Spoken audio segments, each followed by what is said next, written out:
Hola chicos, el día de hoy vamos a hablar sobre la historia del tiempo. La historia del tiempo es... No, mentira, la clase de hoy es sobre rotaciones.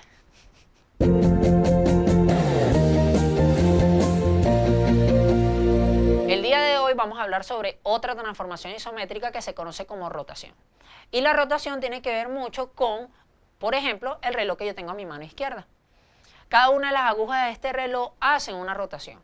Una rotación que se basa en dos conceptos fundamentales. Uno se conoce como centro de rotación y el otro se conoce como el ángulo de rotación. El centro de rotación sería ese punto que aguanta cada una de las agujas. Y el ángulo de rotación sería ese espacio que recorre cada una de las agujas, o el espacio comprendido entre las agujas del reloj. Otro ejemplo que sería bastante interesante sería un columpio. El centro de rotación sería ese punto que aguantan las cadenas del columpio. Y el ángulo de rotación sería ese espacio comprendido entre el punto inicial y el punto final, cuando nosotros nos movemos. Esto me permite definir el concepto o darle formalidad al concepto de rotación. Una rotación con centro en un punto cualquiera y con un ángulo de rotación alfa hace corresponder a todo punto A del plano otro punto muy distinto, conocido como A'. Eso es lo que nos dice rotación. Y la rotación de un punto se hace con un procedimiento que nosotros vamos a ir siguiendo paso a paso. Luego de hacer la rotación de un punto, uno puede hallar la rotación de un segmento y posterior la rotación de una figura plana. Para rotar un punto se deben tener tres cosas: el punto que se quiere rotar, un centro de rotación y un ángulo de rotación. En el ángulo de rotación importante, y es en qué sentido se quiere rotar la figura. Existe un sentido positivo y existe un sentido negativo. El sentido positivo es cuando la rotación se hace en sentido contrario a las agujas del reloj, y el sentido negativo cuando se hace en el sentido de las agujas del reloj. Esto, grábenselo, que es de suma importancia. Como lo dije anteriormente, ahora vamos a realizar un ejercicio donde vamos a hacer la rotación de una figura que ya es conocida. Vamos a trabajar con el mismo ejercicio que utilizamos en la transformación isométrica conocida como traslación. En ese caso nosotros teníamos una figura que era un triángulo que tenía vértices en los siguientes puntos. El punto A, menos 4, 6, el punto B, menos 1, 3 y el punto C, menos 5, 2. Yo quiero hacer la rotación de esta figura, pero ahora, como es rotación, no voy a tener un vector, sino que voy a tener dos cosas importantes. Un centro de rotación, que en este caso va a ser el punto menos 1, menos 1, y un ángulo de rotación, que en este caso va a ser de 90 grados. Para hacer este ejercicio vamos a utilizar tres cosas que son de suma importancia, que es un compás, una regla y un transportador. Un transportador, ¿por qué? Porque me tiene la medida de los ángulos. En este caso yo voy a utilizar un ángulo de 90 grados. Voy a hacer lo siguiente y es muy simple. Yo tengo que trasladar cada uno de los vértices de dicho triángulo con un ángulo de 90 grados y con un sentido negativo, eso se me olvidó decirle. En el sentido negativo quiere decir en sentido de las agujas del reloj. Entonces, yo lo primero que debo hacer es ver cuál es el primer punto que quiero trasladar. Por ejemplo, el punto A. Yo voy a unir con una semirrecta, o voy a trazar una semirrecta que parta desde el punto del centro, que parta desde ese punto de orientación y que pase por ese punto A.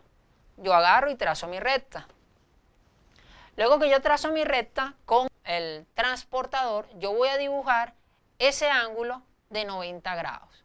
Voy a ver dónde está ese ángulo de 90 grados. Yo lo señalo y de nuevo uno mi centro con ese punto, trazando una semirrecta. Luego, con una abertura del compás desde el centro hasta el punto que yo quiero rotar, yo voy a trazar un arco hasta la recta que yo acabo de construir. De esta manera vamos a obtener ese punto que se va a conocer como A', que va a ser la rotación de 90 grados del punto que teníamos al comienzo. Este sería el primer punto. Vamos con el punto B a ver si nos logramos entender. Yo tengo mi centro. Voy a trazar una semirrecta que parta desde este centro hasta el punto B. La trazo. Luego que yo hago esto, con el transportador, veo dónde está ese ángulo de 90 grados y lo señalo en sentido negativo, en sentido de las agujas del reloj. Luego trazo otra semirrecta de centro, el que tenemos desde el principio, y que pase por ese punto que me indica los 90 grados. Y luego, con el compás de nuevo, y abertura desde el centro hasta el punto B, que es el que queremos trasladar, vamos a trazar un arco que me va a cortar esa nueva recta, y ese punto sería el punto B'. Vamos con el último. El centro, trazo una semirrecta que pase por el punto C. Trazo la semirrecta. Listo. Ahora dibujo el ángulo de 90 grados. O veo dónde está ubicado el ángulo de 90 grados. Lo ubico. Ahora ese punto que acabo de conseguir, que me indica dónde están los 90 grados, lo voy a unir o voy a trazar una semirrecta que parta desde el punto centro, desde ese punto C. Trazo. Y ahora con el compás y ahora abertura desde el centro hasta el punto C, voy a trazar un arco que al cortar la recta que yo acabo de encontrar me va a dar el punto C'. De esta manera ya tengo el punto A', B', C'.